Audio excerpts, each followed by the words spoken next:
Welcome to the second installment of ADHD Book Club.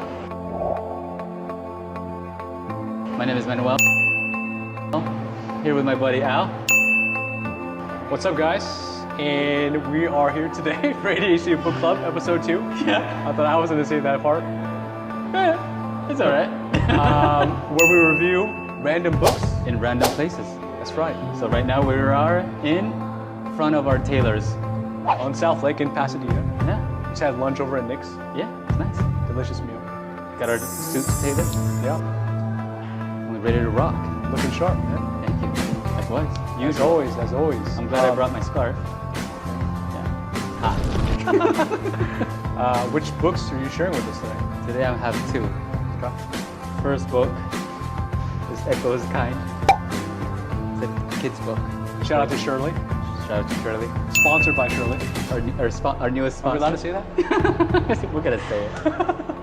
And for all you new parents, it's a fun book. Check out the link at the bottom. You read it, Julian? I read it to Julian. Yeah. Yes. And then it's about kindness, basically. It's about the dog. His name is Echo. And the cool thing about it is that it's got a little scavenger hunt. Apart from the moral of the story, there's a little blue dragon in all the pages, and you could look for the dragon with your kid, and it's fun. Did you know that Shirley not only obviously is the author of that book, but she actually drew the pictures too? Are you telling me that she wrote and illustrated it? Yes, that's correct. I did know that. Yeah. I read it to my daughter Jasmine too. She really enjoyed it. I actually bought several other copies for her classroom. Oh, that's nice. So I bought like 12 copies, and then you bought the 13th. So, Oh, that's nice. Shirley's a really nice lady. All this is going to charity to a local animal shelter. I did not know So it's that. for a good cause. Okay. She's on Amazon. She has a hardcover and a softcover.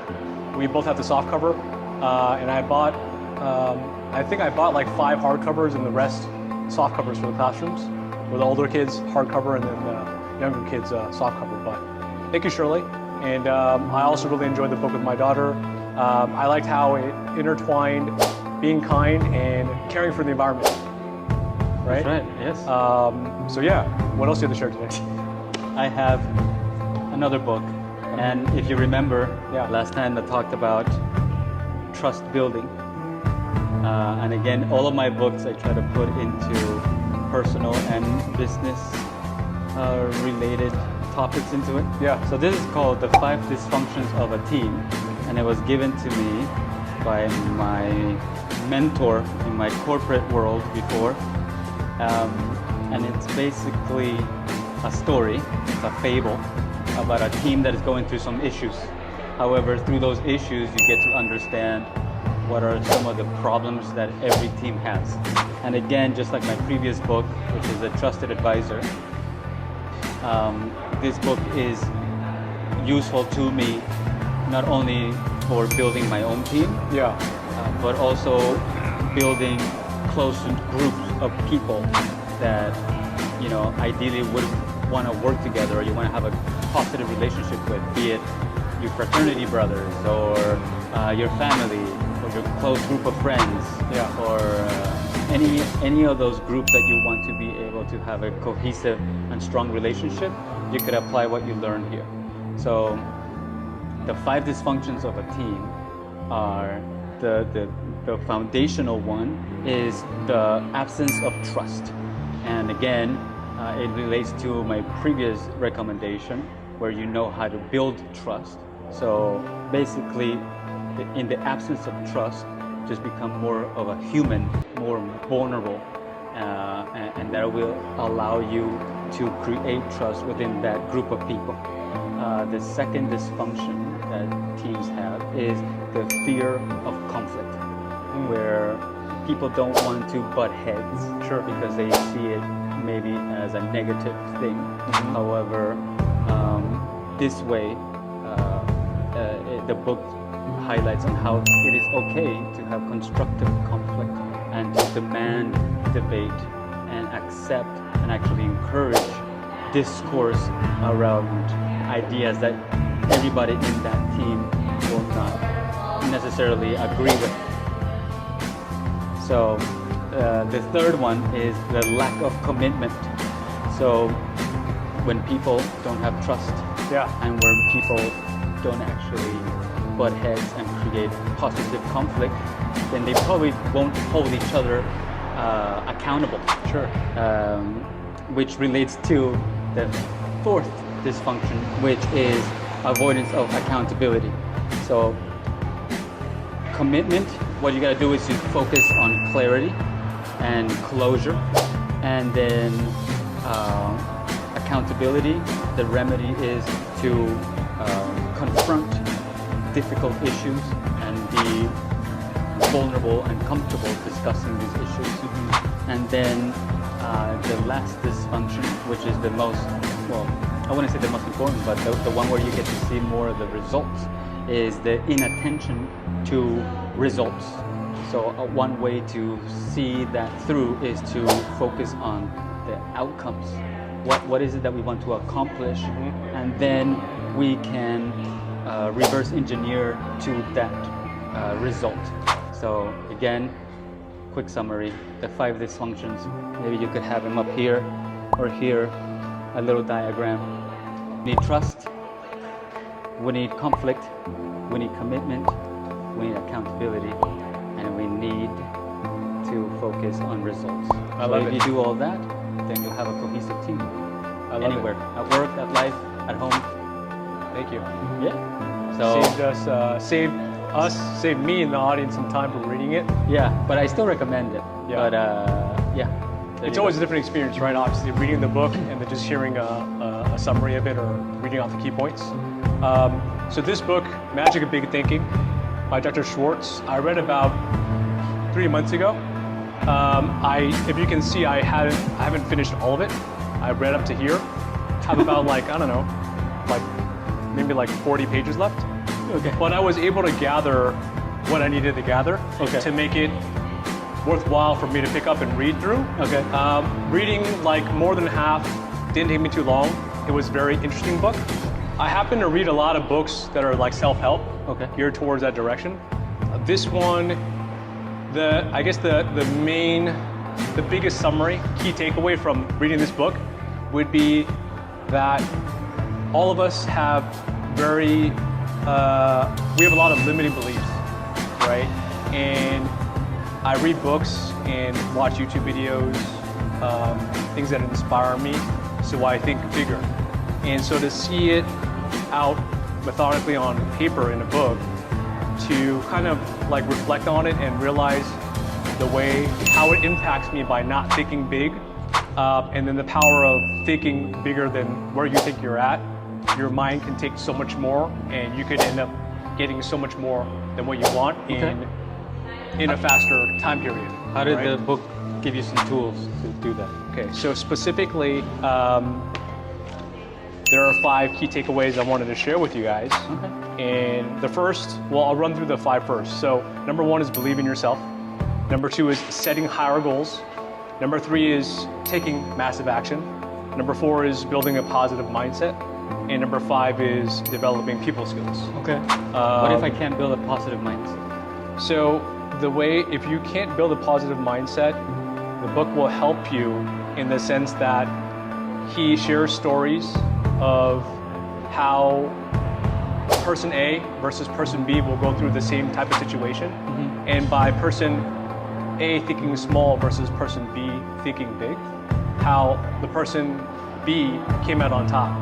Just because they built a positive mindset. How do you build a more positive mindset? I would say right off the top of my head, to start cutting away negative people from your life. So if you and I, we've been friends for many, many years, the fact that we're still friends and we're doing things like this means that you're definitely someone that I want to keep within my circle for the rest of my life. Thank you. But there are people, and it's always, I'm a very, we're all human, but I'm a very emotional, empathetic type of person, I would think. And so are you. And so when I have to say bye to friends, we have a mutual friend. Right. We have a mutual friend that we were just talking about today. We won't name names, right? But he's a really good friend of ours. And there was a time where I realized that there's nothing more I could do for him. and I had to, but we would still talk about once a month over the phone, like throughout many, many years of not seeing each other. To the point where I realized, you know what, there's nothing I could do for this person.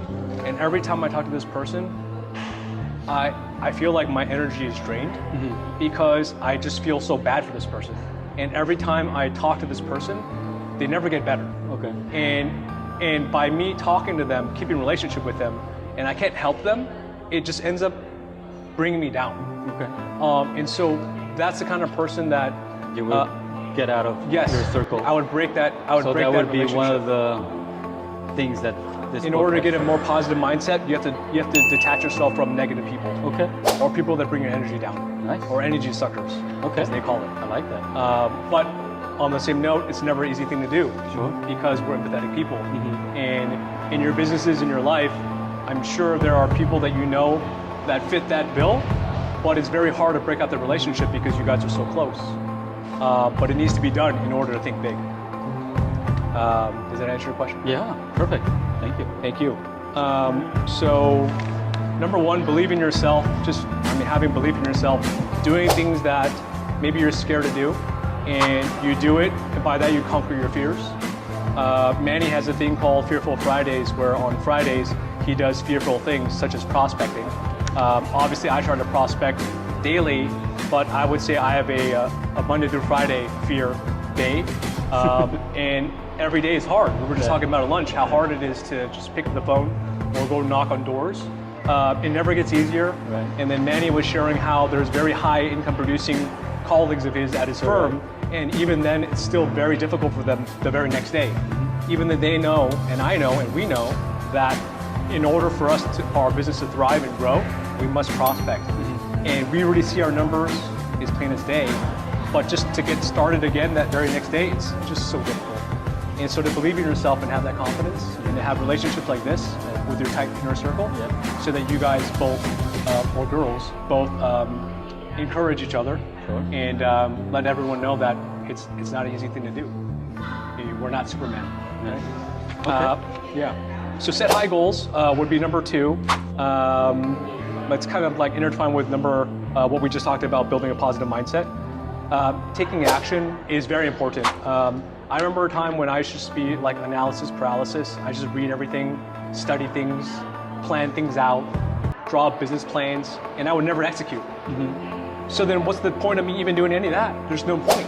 I was just wasting time. Right. So now that ever since I became a realtor 2 years ago, and I told myself I'm burning the frickin' boats. There's no plan B. This is what I'm gonna do for the rest of my life. If I don't make it, well, then so be it. But I'm gonna do whatever I can to make it. And I'm gonna take a massive action. So by deciding that, burning the boats, meaning there's no plan Bs, no escape route, and just taking massive action in one direction, I am where I am today. Being able to sit with my good friend, have lunch on a Tuesday in front of our tailor shop, and do this. Awesome. I'm living the dream. Living the dream. The last one, we were talking about build a positive mindset, which was number 4. Number 5 is develop people skills. And I can understand why that might be hard for some people, but for people like you and I, people skills, I think would come naturally to us. Sure. What about the people that are not natural? Right. So then I would say back to taking action. You just got to put yourself out there, get out of your comfort zone, and don't become complacent, because complacency kills. So I really recommend this book.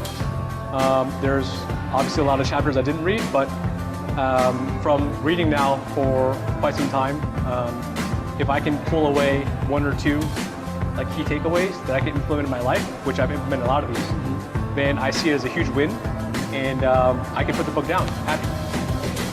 So this book definitely satisfied that. Nice. Yeah. Perfect. There you go. 3 books for you today. Hey guys, thank you so much for tuning in. Today we had the pleasure of sharing with you the magic of thinking big. Hopefully you can implement some of those things that you've learned into your life. And I had to read the book. The 5 Dysfunctions of a Team. It really helped me a lot, professionally, and building, cohesive teams throughout my life. And of course, Echo is kind. It's always a fun read for me and my kid. So I highly encourage you to get it. Link down below. All goes to charity. And see you next month. So I want to say we'll see you next month, but because we do random books in random places, sometimes it turns out to be random times too. Got it. Right? We're gonna keep holding hands. Yes. See you then. That's good, right? Okay. Yeah. That's good.